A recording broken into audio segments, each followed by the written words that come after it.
This program is brought to you in part by the Eugenie and Joseph Jones Family Foundation, a local foundation proud to support education, the arts, and culture in the greater New Orleans area.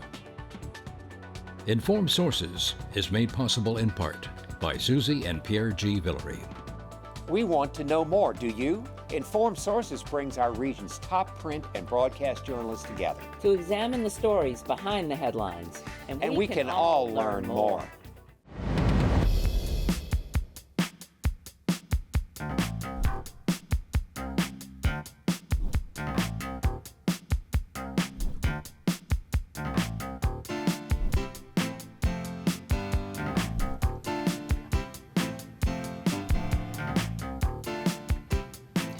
Hello, I'm Marcia Cavanaugh. Thanks so much for joining us. Well, 15 years ago this week, a rig explosion in the Gulf caused what is being remembered as the largest marine oil spill in history. A decade and a half later, we are still assessing the impacts. In Baton Rouge, the legislature is having its impact on state law, including questions about the limitations of executive power. We'll look at these stories as well as issues over the proposed NOLA Walk of Fame. Plus, our Future Watch segment examines a possible spread of the measles. And as the Vatican prepares for a funeral, we will recall the legacy from a past pope's visit to New Orleans. Joining us are tonight's Informed Sources, Errol Laborde, producer of Informed Sources, Don Ostrom, Channel 12's Future Watch reporter, Will Sutton, columnist, the Times-Picayune, the New Orleans Advocate, and Greg LaRose, editor, the Louisiana Illuminator. And we're going to stick with Greg because it's 15 years now? Yeah. Year 2010 when the BP oil spill happened, Deepwater Horizon. So, I mean, hard to believe it's that long ago, but it still seems like yesterday. It still resonates a lot with us because we're still talking about how the settlement money is or isn't being used for matters such as coastal restoration.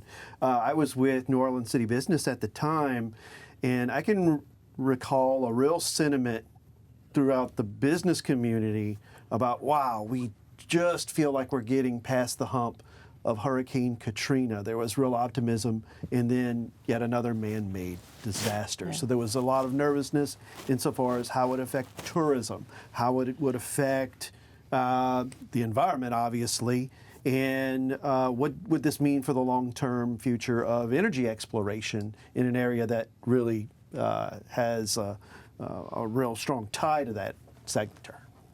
And it really did. It really did get our attention, put it that way. I mean, we were all very concerned, but not just here. It was worldwide. And if you remember, there was a live action camera showing the oil, being pumped into our Gulf of Mexico, and we were so worried about our beaches. And then, of course, wildlife, too. Remember those images of the tarred birds? Sure. Sure. What we need to emphasize is that this wasn't like a leak in the ground. This was an explosion, a very violent explosion, and several people were killed. Yeah. 11 people died. 11 people. Many injured. The memorial here still stands to their memory. And I think if you were to talk about how do we still see the impacts of that disaster, you look to how regulation was changed. Essentially, two agencies with oversight were split into different ones to kind of separate the safety elements from the approval of permit elements. People saw obviously the conflicts in keeping them together, and you have different layers. There are going to be arguments, I guess, until we are dealing with, hopefully, never another spill of that magnitude as to whether or not it's done a good job. I think, here locally we've seen a lot of focus on and this goes to the industries being forced to look at how do they do things like blowout prevention technology. How do they ensure that there's an idea of who is responsible? Because you might recall there was BP who sort of oversaw the well, Transocean that owned the Deepwater Horizon drilling rig, and then two other companies that were partners in it. And there was a lot of finger pointing of, okay, well, here's who's responsible. I think if there's anything that came out of it now projects moving forward since then have had to essentially list, okay, here's who's in charge and who's supposed to check off on all of these safety precautions to ensure that type of history doesn't repeat itself. You know, right after the spill, there was a lot of concern about what happened and how can we prevent it from happening again. And there were hearings that were held by the Coast Guard, the U.S. Coast Guard here in the New Orleans region. That was a really interesting occasion too. Yeah, and ultimately, I think BP and Transocean ended up essentially owning it. The other two companies are sort of like a financial stake in it. But in terms of who should have been making sure things were done correctly and didn't, it falls to BP and its contractors. It's not solely BP, but we all label it as the BP oil spill. Transocean seldom comes up, but they had a bit of this cling to them as well. And you saw both companies, and really industry-wide, not just those two, take a look at, okay, like, we obviously have to reevaluate, especially with blowout prevention. If that device would have worked, you still would have had, potentially an unfortunate incident in which lives were lost, but you wouldn't have had the spill at the magnitude that you saw. Interestingly, before the oil spill, the company was commonly known as British Petroleum. After that, the company says, we're BP now. Let's take the British out of it now. So. Yeah, a lot of branding, I think, was reconsidered after that.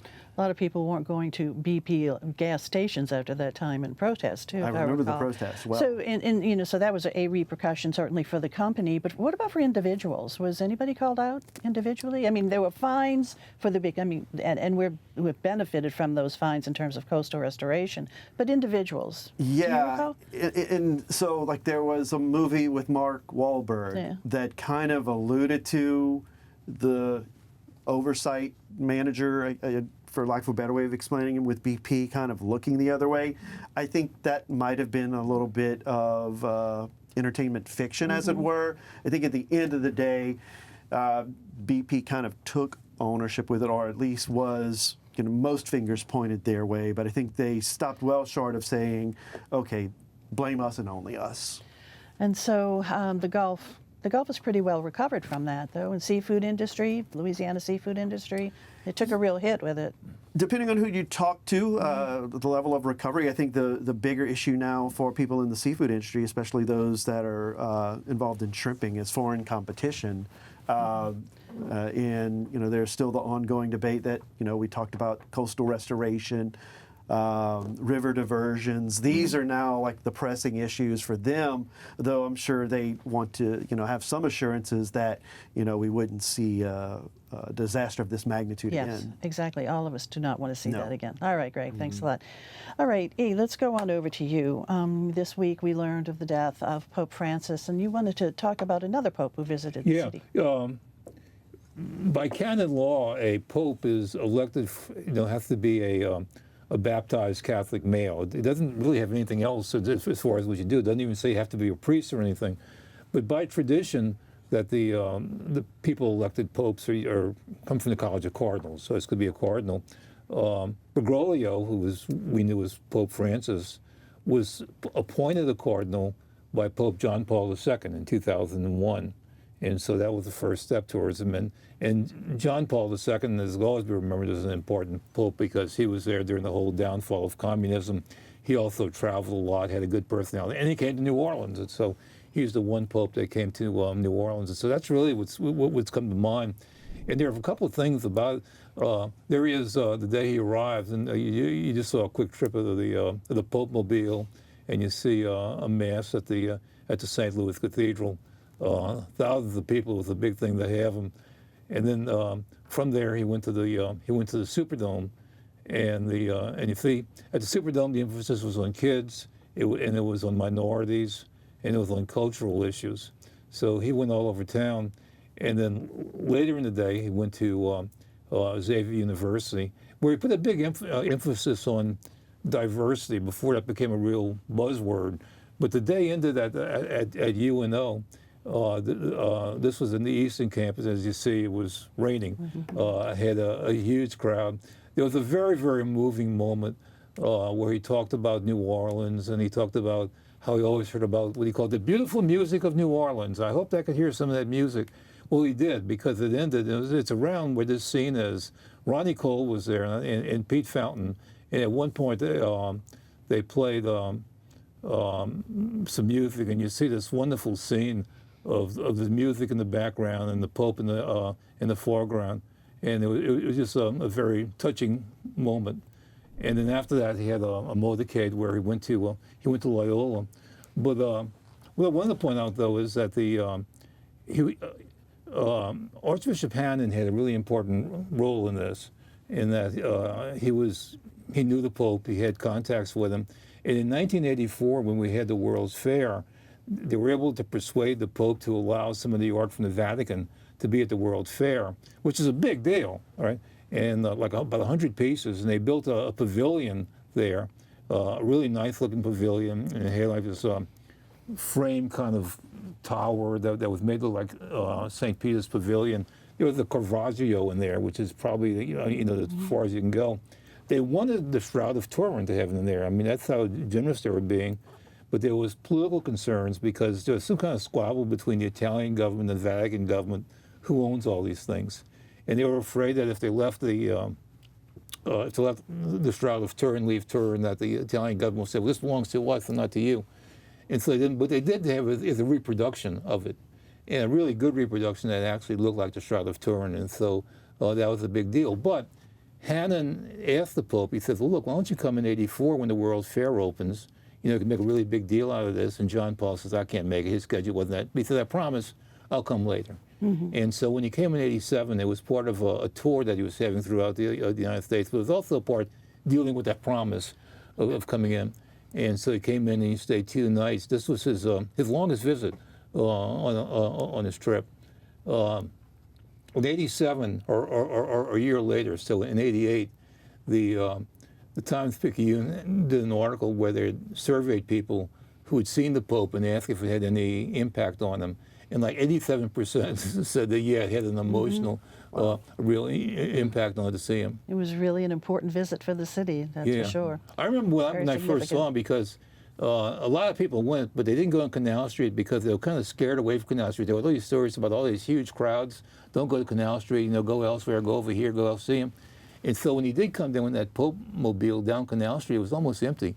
So to see this gentle man in a Pope mobile on an empty street, it almost felt kind of sad for a few minutes. Okay. There's some structures on the lakefront, right by Franklin Avenue, and I'm wondering, correct me if I'm wrong, is that from his visit? Yes, yeah. What was left over from the stage. Yeah. And then I was in the press booth that day, and I wound up riding a taxi with a French journalist, photographer. And the French, their interest is if something happens that they can take pictures, okay? And the guy was driving with me. And everybody else was in love with New Orleans and the United States, except for him, because nobody was smoking, okay? And he wanted a cigarette, and he couldn't find anybody with a lighter, okay? And then he was a typical cynical journalist, but later I saw him when the Pope arrived at Xavier, and people were reaching out for his hand, that the French journalist was among those. Among those. Wow. Yeah, what a memory for you. Okay. All right, thanks a lot, Errol. Okay, well, over to you. Are we or aren't we going to have a Walk of Fame in the city of New Orleans? It's unclear. The NOLA Walk of Fame was announced last year, and earlier this year in February, there was a big to-do on Canal Street, right in front of Canal Place, to lay the first 4 of 50 inductees fleur-de-lis. Special fleur-de-lis by artist B. Mike, very special, very nice. And those 4 were laid. Along the way, the word Wisner came up. And so the agent, Operation Restoration, the agent for the NOLA Walk of Fame, according to what they were told would be best, because the city wanted to support it, not just verbally, but financially, was to seek funds from the Wisner Trust. But the Wisner Trust isn't under the mayor's control, so that would be like me saying, of course we're going to fund your project, but take it from her family budget. So some city council members mentioned the Cultural and Tourism Fund. Why not that, which the mayor does control? So we're at a standstill over whether the city will fund. But Master P, Percy Miller, has given indication that he's disillusioned. He's not a politician. He's a businessman, a visionary. Because he is the one behind this, right? He's the one behind this. He brought the idea to Mayor Cantrell, and a number of city council members, all of them, I think, and others got excited about this possibility of modeling something after the Hollywood Walk of Fame. And it could be a good idea, but when you decide to use city money, city council members have the right to say, how will this be used? Okay, and so they're saying, hold on, yeah, how will it be used? Who makes the decision, and who can be eligible to be in the Walk of Fame? Well, and that's who's another piece of it, is? and that's part of what gave city council some concern, because Master P's team came up with a list. That list was reviewed by the mayor's cultural office. That resulted in a list of 50, included some honorary members like Drew Brees and Mayor Cantrell, meaning they weren't born in New Orleans. And that's supposed to be and that one is of the main criteria is that you were born in New Orleans and you were successful and did well somewhere. So you don't have to have achieved your success in the city, but you had to be born here. Had to be born here, which is why I brought up maybe not, too. I mean, there's an exception. Right. Well, no, because you have to be born here. Unless So you're Drew that's Brees. right. the mayor. And so So there that's are why they put the little exceptions from asterisk there, Right. honorary. But then when you do that, then you open the door for, well, who else? So I suggest that maybe if you can answer the question of where did you go to school, high school in New Orleans, maybe that's the criteria that we ought to use. That's what, we can identify with that.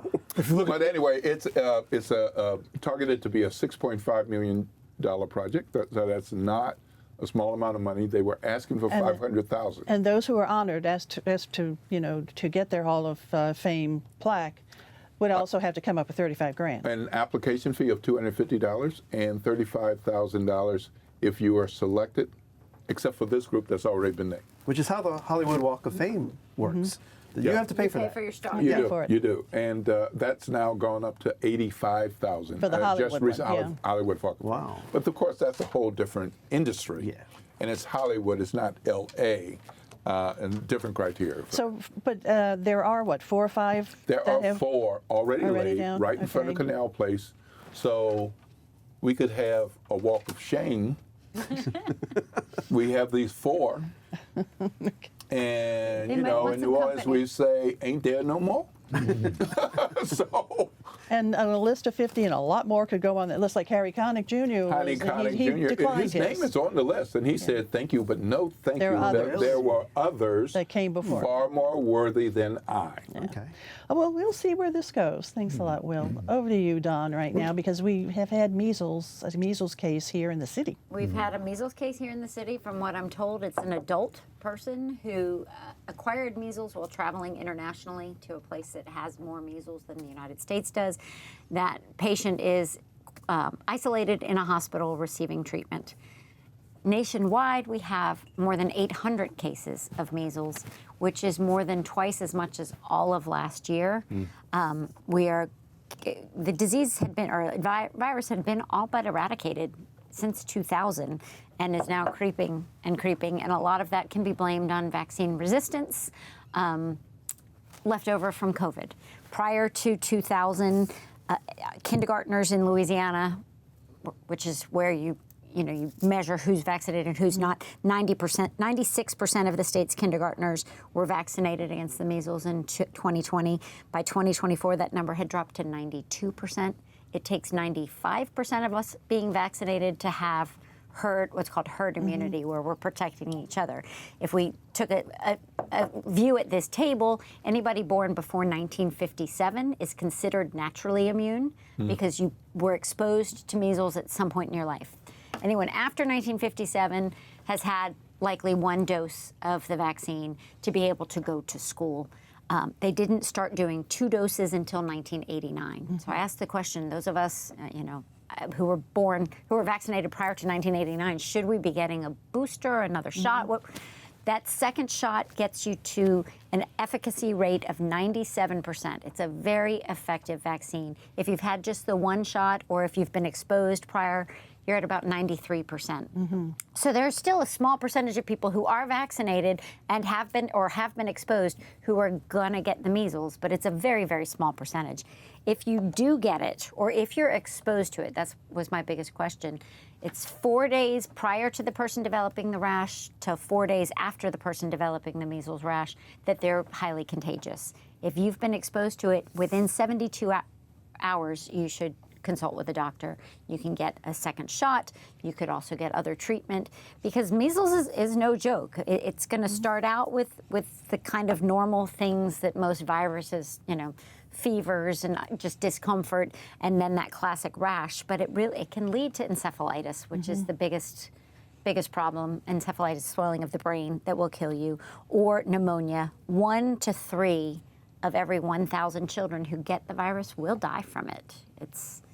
And what a scary. shame that something That's really that had been eradicated Totally eradicated. is now back with us. And it also, if you get the virus and then recover from the virus, 7 to 10 years later, a very small percentage, but a percentage of people get what's called SSPE, which is a neurological complication that ends in death. So you've totally recovered from measles, but it's still in your system, and 7 to 10 years after you've recovered. So, the vaccine's going to cause some pain in your arm. It's going to cause maybe some symptoms of feeling not so great, but it's been proven very effective and very safe, and people are opting out left and right at the kindergarten level, and a lot of that's just they can. Religious reasons, other reasons, you can opt out, and if you do, then we don't protect that herd. And at the same time, our state surgeon general is deciding we're not going to promote vaccines, Right. whether MMR or flu. We're just not going to do that. So that only adds to the We've risk. only heard of the one case. We've only heard of the one case here in in our Greater New area. Orleans, Yeah, adult who traveled internationally. And the United States has very small numbers still, even with this latest outbreak. But it's much more common in places like India and Ukraine and Thailand and Vietnam and even in the UK. So, and it's a super contagious virus. I should point that out. That it lives on surfaces and in the air for up to 2 hours after an infected person has touched something or been somewhere. And if 10 people go in a room who are all unvaccinated after that infected person has been in, 9 of them are going to get it. 9 Very of them will get infectious. it. All right, Don, thanks a lot. Good information. All right, let's wrap up with you, Greg, in terms of legislature. What's going on with them? So the insurance crisis is taking first spot in line, with auto insurance rates and homeowners being put in the mix.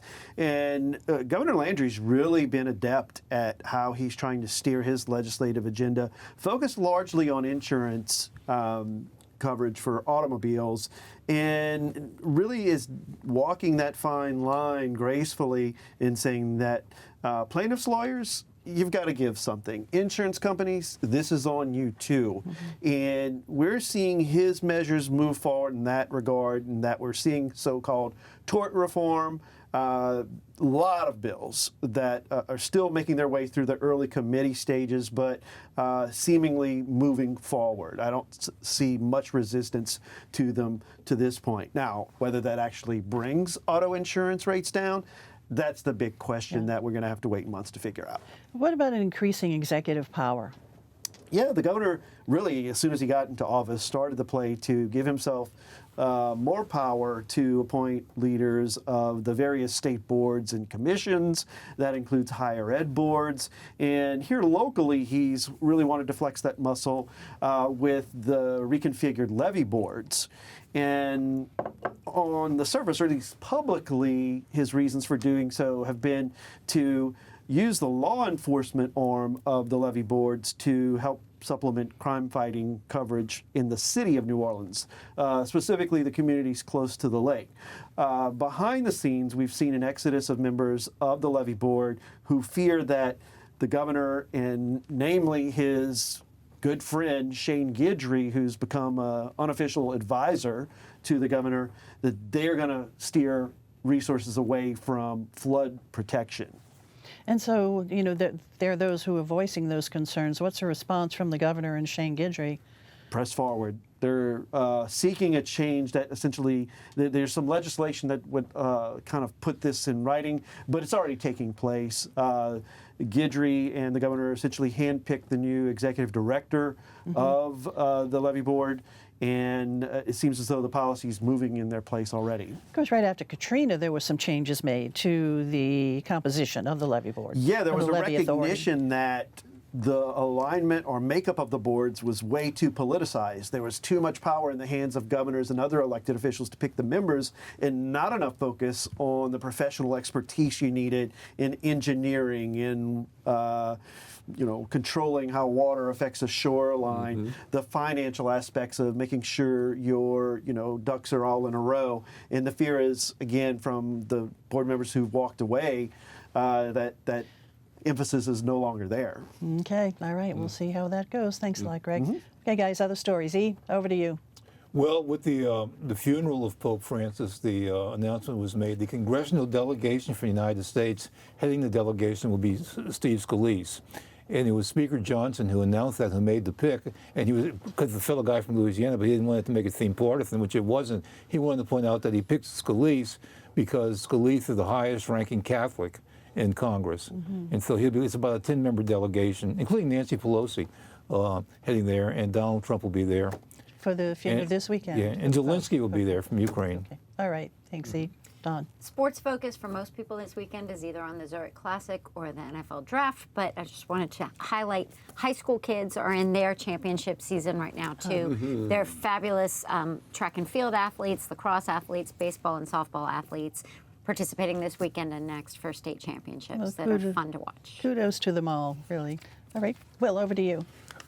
So there's a lot of news almost daily about diversity, equity, and inclusion, DEI, as the federal government makes a lot of changes. This has not gone unnoticed, and there are black movements in locales that are developing at grassroots level.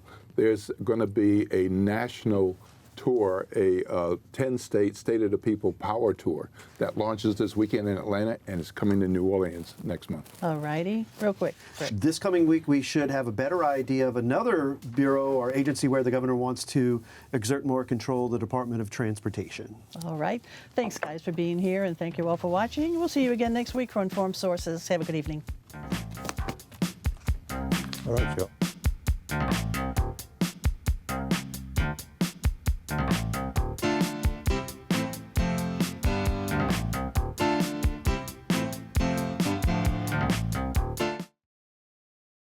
Informed Sources is made possible in part by Susie and Pierre G. Villery. From Masterpiece to Nova, Antiques Roadshow to Agatha Christie. And of course, stepping out and Informed Sources. We are pleased to support public television. It's been our passion. For a lifetime. This program is brought to you in part by the Eugenie and Joseph Jones Family Foundation, a local foundation, proud to support education, the arts, and culture in the greater New Orleans area.